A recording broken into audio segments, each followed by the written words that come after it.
Assalamualaikum warahmatullahi wabarakatuh.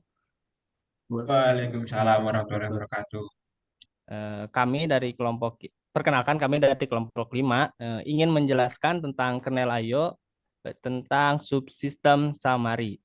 Di sini saya Fahmi Adiwangsa sebagai narator atau pemandu acara serta pemateri juga.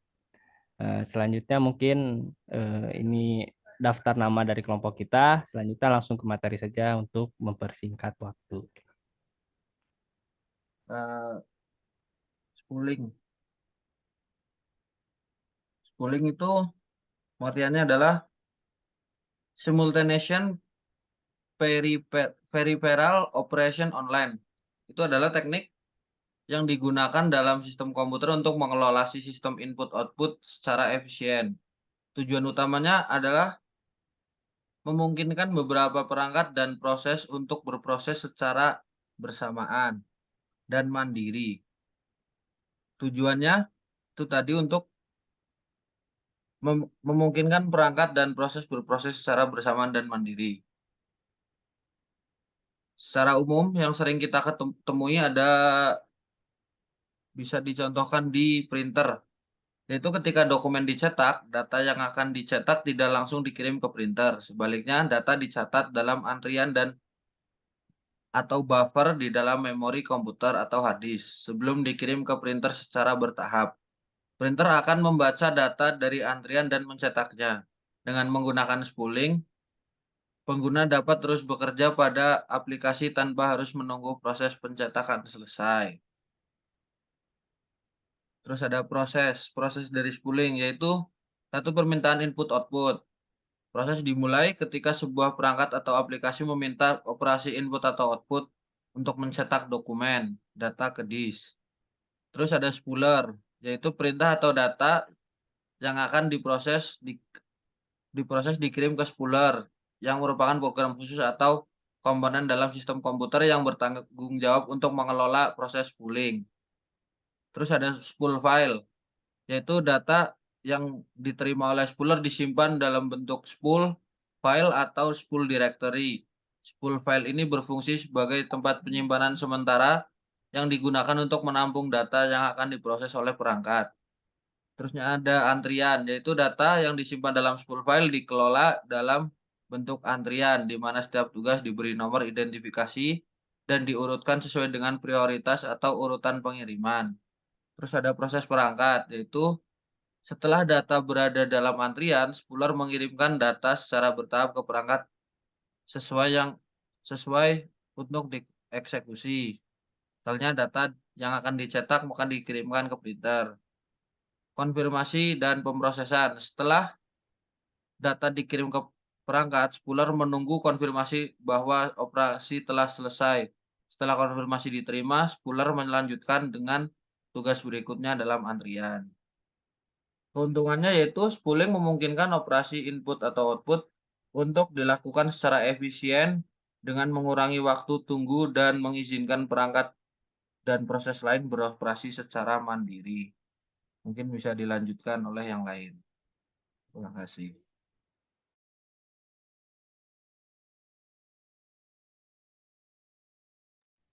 Bentar ngaco lagi nih. Saya lanjutnya Bang. Boleh dilanjutin. Ya, selanjutnya device reservation atau eh, reservasi perangkat. Nah, ini dalam materi ini terdapat tiga inti, yaitu kernel I/O harus mematikan selama pengaksesan piranti I/O yang bersifat eksklusif oleh suatu proses, tidak ada intervensi dari proses lainnya. Kernel I/O bertanggung jawab memelihara dan mengaudit status piranti. Kernel I/O harus memastikan pemakaian dan reservasi suatu piranti I/O tidak membuat deadlock. Nah, kenapa harus direservasi dan tidak membuat deadlock? Karena akan terjadi next Oke. error handling ini. data apabila terjadi error handling akan terjadi kerusakan di piranti I/O ataupun dalam proses pengiriman. Serta kernel I/O bertugas menangani kesalahan yang masih dapat diperbaiki dan minimal mencatat serta melaporkan kesalahan pada user. Nah, Oke, sekian dari saya dari device selanjutnya, reservasi. Dilanjut. selanjutnya di stage information.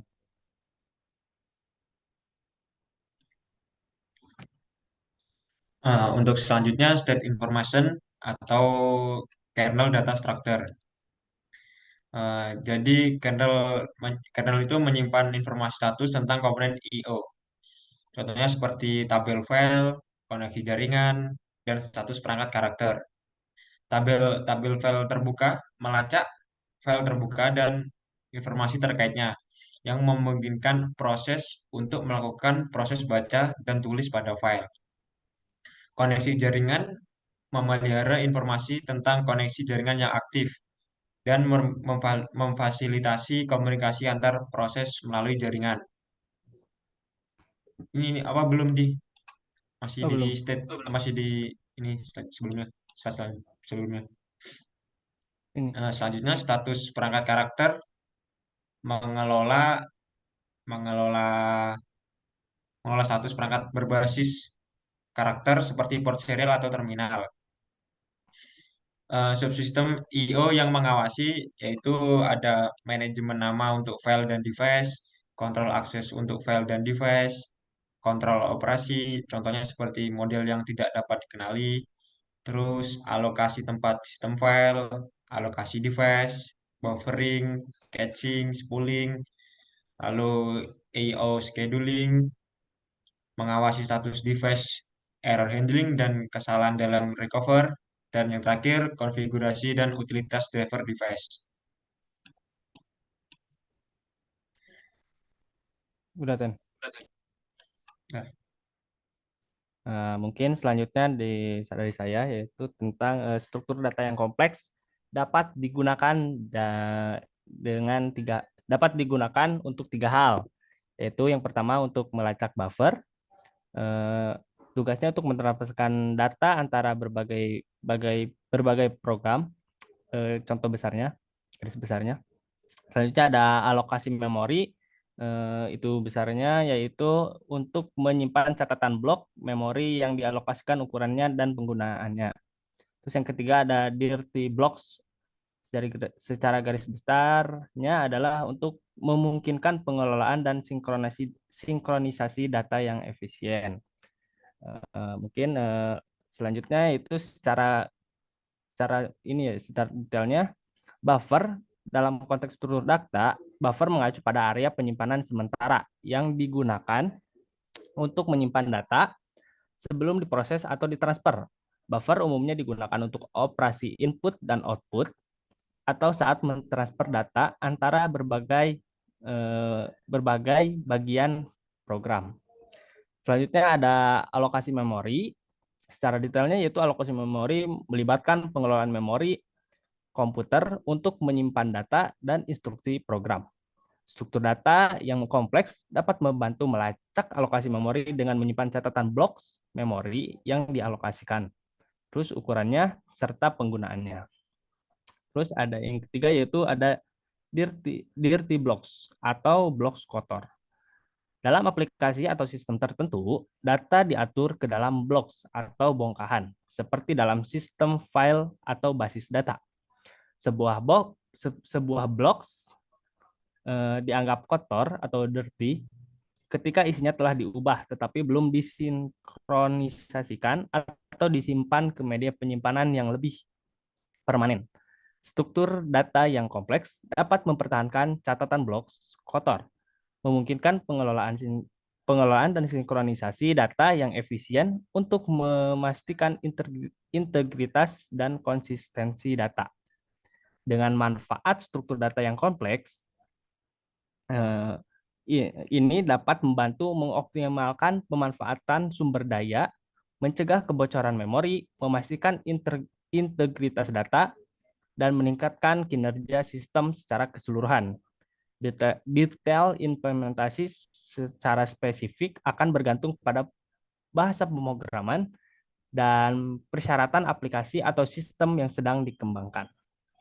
Mungkin materi dari saya cukup, dilanjutkan untuk Sidki Nabahan.